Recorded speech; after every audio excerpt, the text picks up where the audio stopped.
Emily started off like a lot of new web designers on Upwork, but she's come a long way since. So if you're looking to see how to transition from Upwork into landing your own clients and commanding significantly higher prices, then enjoy this incredible interview with my wonderful past student, Emily.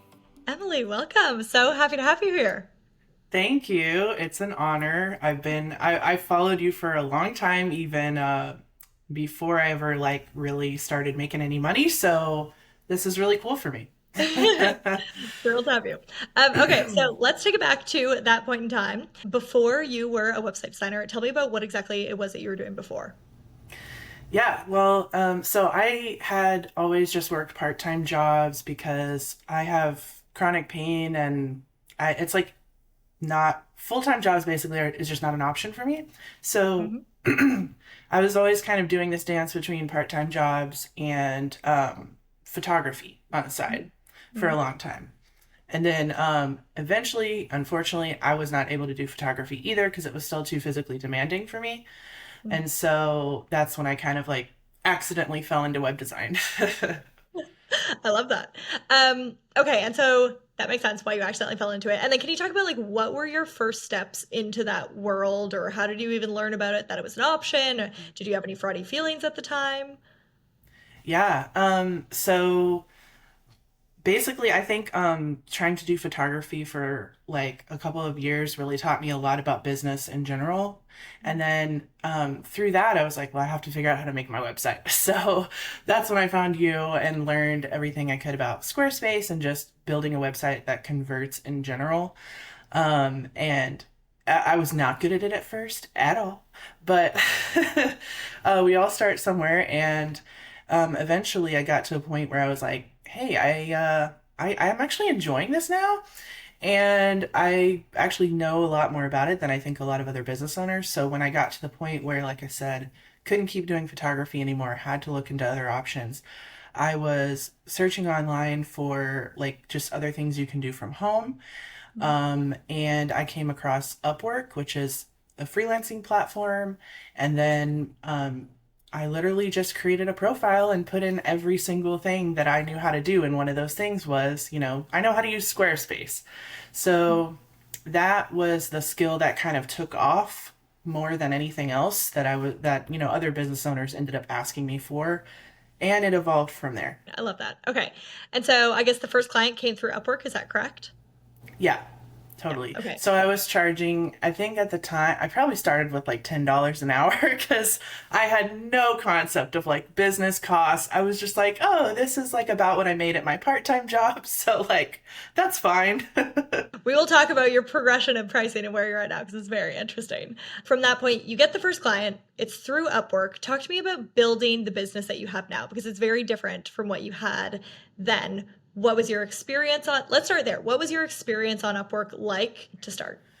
Oh boy. Okay, so it was basically get as many small hourly jobs as you can. And then, with every single job, I was learning something completely different because I was working with a different type of business every time. They had different, requests for me every time. And so it was really a learning period of just trying everything to do with websites and seeing what I enjoy. And then, after every couple of jobs, I raised my price a little bit, and therefore, I also got like a lot of good reviews on the platform. Got some referrals from those clients, so that all kind of snowballed, I would say.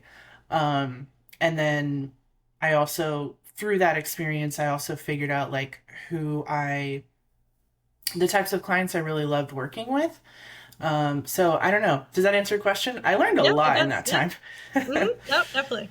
Okay, and then there was a point at which you don't only get your clients through Upwork anymore. Can you talk to me about how did that happen that you started getting clients in a different way? Yeah. So after I started, this is something important I should include here is that after I started doing Upwork for about I would say 9 months or so, that's when I decided to take Score Secrets business so I could get off of the freelancing platform.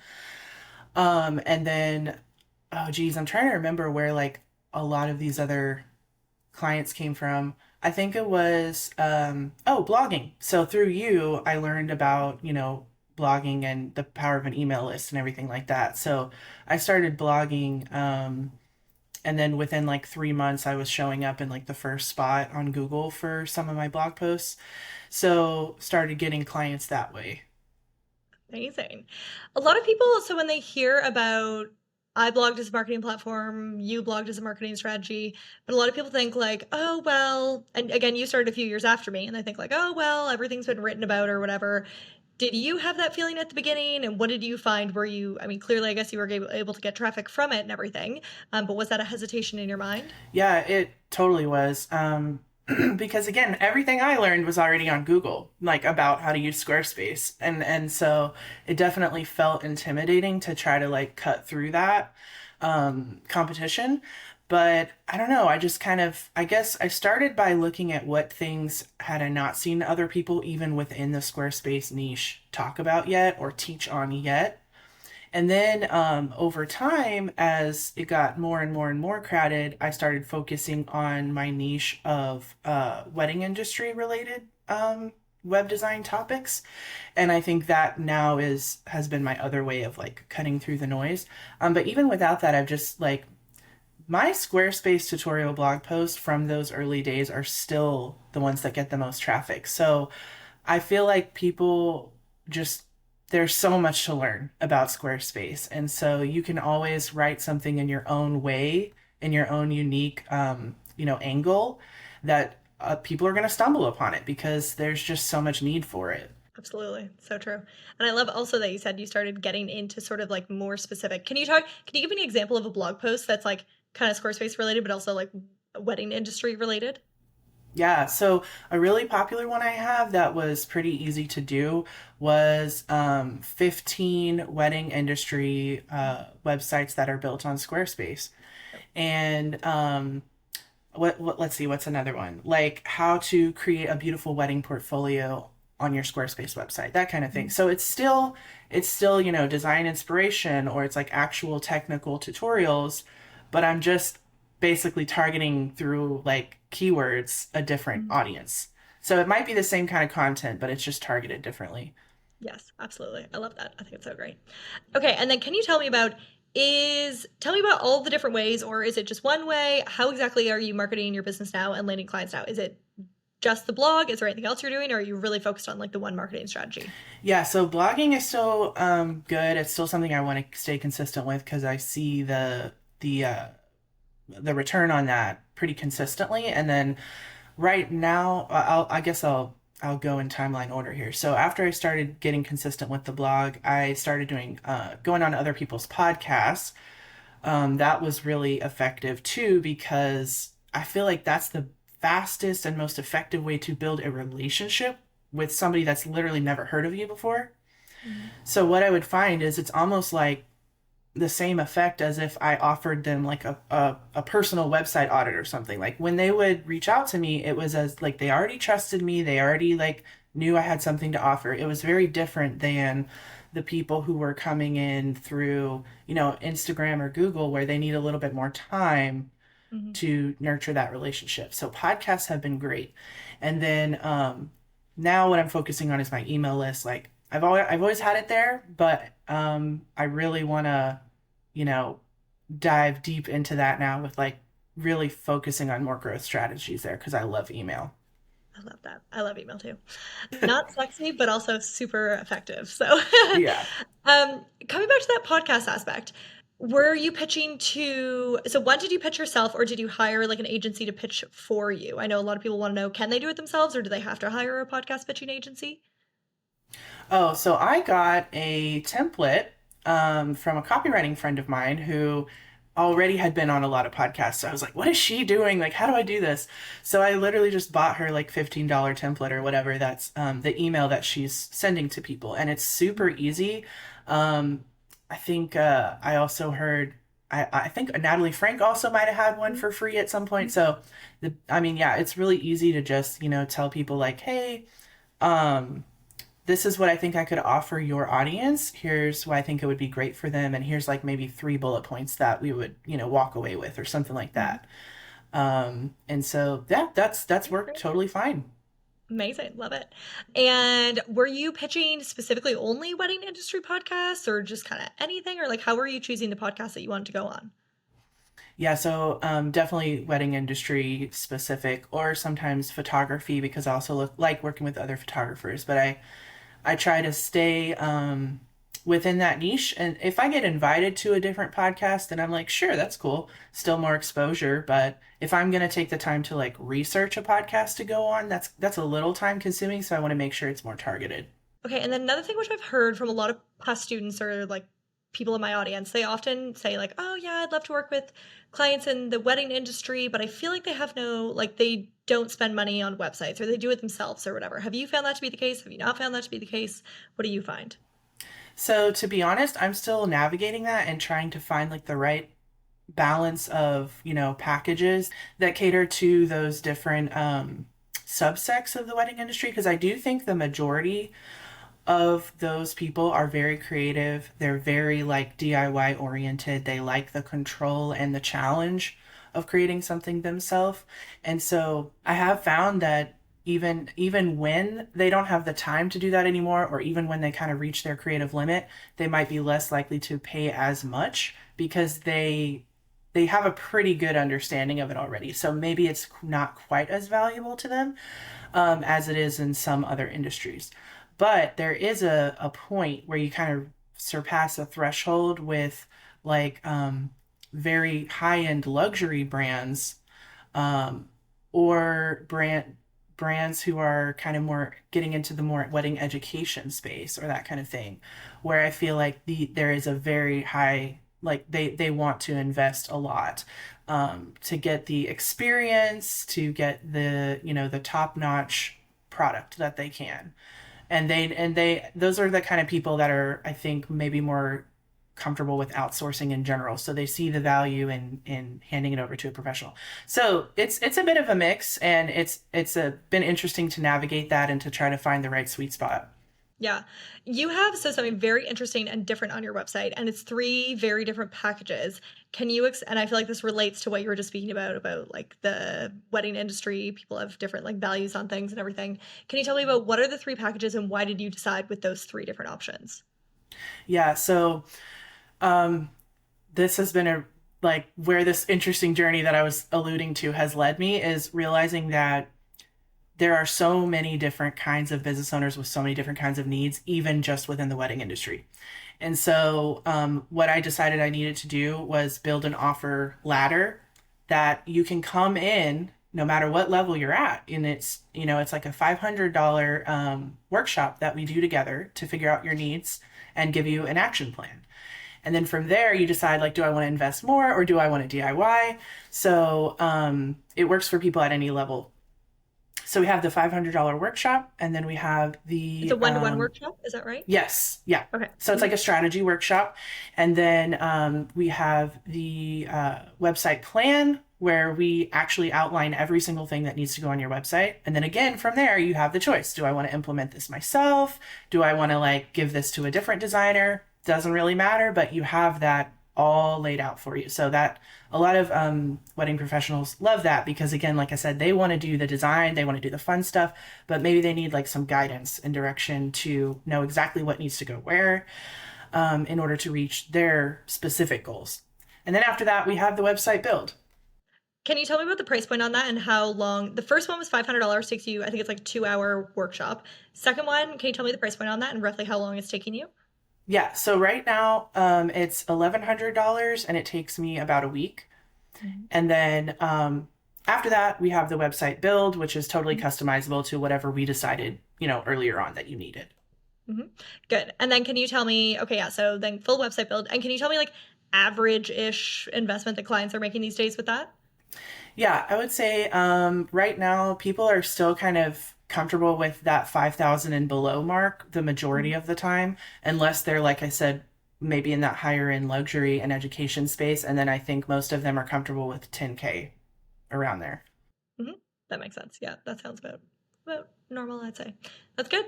And then can you tell me, a lot of people have this question. They think, okay, they will look at your website and look at other website designers' websites, and they'll just think, oh, they're all so fantastic. Their websites are amazing. I'm not that good, or whatever. Is the market oversaturated? Are there too many website designers? You've come into it in the past few years. What have you found? Has that been true for you? Has that not been true for you? What are your thoughts?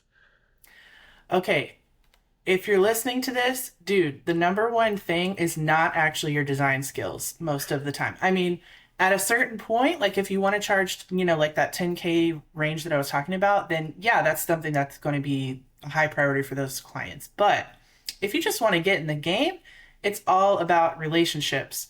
Mm-hmm. So whether that's networking in person, whether that's, podcasting or, nurturing through email, it's literally the my clients who have been the most excited and ready to work with me and haven't really even considered working with someone else was because they felt comfortable with me as a person and they trusted me. So that's really the main thing. You just got to show that you kind of know what you're talking about and then be there to support them. I think that is so true. And I love how like direct you made that. Like, not Yeah, actually. I mean because I've seen so many designers in like groups that I'm in feeling self-conscious about their skills, and I'm like, dude, the amount of designers that I've seen out there who, in my opinion, their work is just like not what I would want it, not at the level I would want to be at to like start charging for it, but they're doing great. Like, so it's because they have a network of people that trust them. Mm-hmm. I love that. I think that's great. Okay, that's incredible. And then can you tell me, so you recently hit a very exciting business milestone. You went over $100,000 in revenue, which is very exciting. Congratulations. Um, can you tell us, well, one, did you ever think that was possible before you started doing this? Or did you just think, oh, I'll make like a little bit of side hustle money or something? Or like, did you have that as a goal for yourself, or was that not even in your mind? I don't think, okay, so I'm not a super future oriented person, so I don't think I planned that far ahead. I think I was like, hey, whatever will pay the bills right now, like I'm cool with that. That's good. Love that. Okay, and then can you tell me about what does life look like? A lot of people who are in 9 to 5 jobs or starting this as a side hustle or whatever it is, they wonder like, what would my life actually look like realistically as a website designer? Can you kind of like paint us a picture? Again, thinking about someone who's in a 9 to 5 job right now, like what does it look like to run your own business and serve clients every day? Yeah, so A, I wake up whenever the heck I want, which is like my favorite thing. um, B, I can take naps and snack breaks as many times as I want. Um, and C, I've gotten to the point where I will not work past like 5 or 6 hours every day. So that's those, I guess those are like my favorite things about it. And it's really, I would say the most challenging thing is just finding the balance between doing client work and doing stuff for your business and finding Mm, like a good mix. yeah. But it's really cool that all of that is up to me. So if I decide I want to take on less client work, I can. I love that. That's fantastic. And can you also tell me about, so as you mentioned, chronic pain was one of the main reasons where you're like, I can't just go do a normal 9 to 5 job. How does this work around that? What happens if you sort of have a medical issue and then can you describe to me like does this work with it? How is it? How are you able to manage it with that?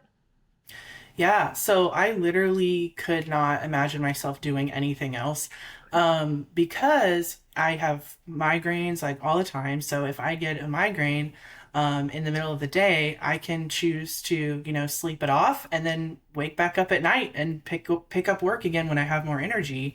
And again, like I said, it's totally up to me. So it's really like a lifestyle business and it's completely built around my needs.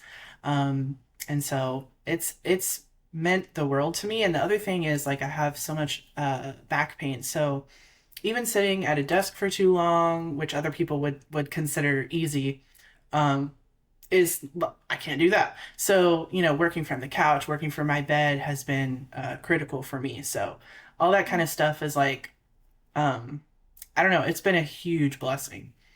That's really good. That's really good. Okay, and then can you tell me about Can you share some words of advice for anyone else who wants to do the same thing as you and they're looking at this right now and they're thinking, okay, I want to be where Emily is in a couple of years. How exactly do I get there? Is there any, when you look back at your beginner self, is there any words of advice or encouragement or anything that you would give to yourself to kind of get to where you are, but in a faster, easier way? Yeah, I would say, okay, so if you have, taken Paige's course and you're like, I got the skills, or at least I got enough of them to like, give them to someone else, for like a service, maybe start at like $50 an hour is probably what I would say. Like, don't waste all that time, below that, because I think that's pretty standard and normal. Um, at this point, like people are willing to pay that. And then also, definitely do not wait to start a blog, start an email list, and get on a podcast as soon as you can. And I say a podcast because it can be anything. It doesn't have to be like one with a big audience. And in fact, I recommend starting with ones with a smaller audience, or maybe ones that your friends have gone on, or maybe you have a friend that hosts one so you're more comfortable. And then, basically what I'm saying is don't wait until you think you're like the biggest expert in the world to start offering your knowledge to other people in whatever format that you're comfortable with. But those are the formats that I have seen the best results with. I love that. Can you also say, so looking back again, if you were to like restart your business again, would you start on Upwork again? Would you do it some other way? What would you advise? I would say I think Upwork has a lot more competition these days, like a lot more.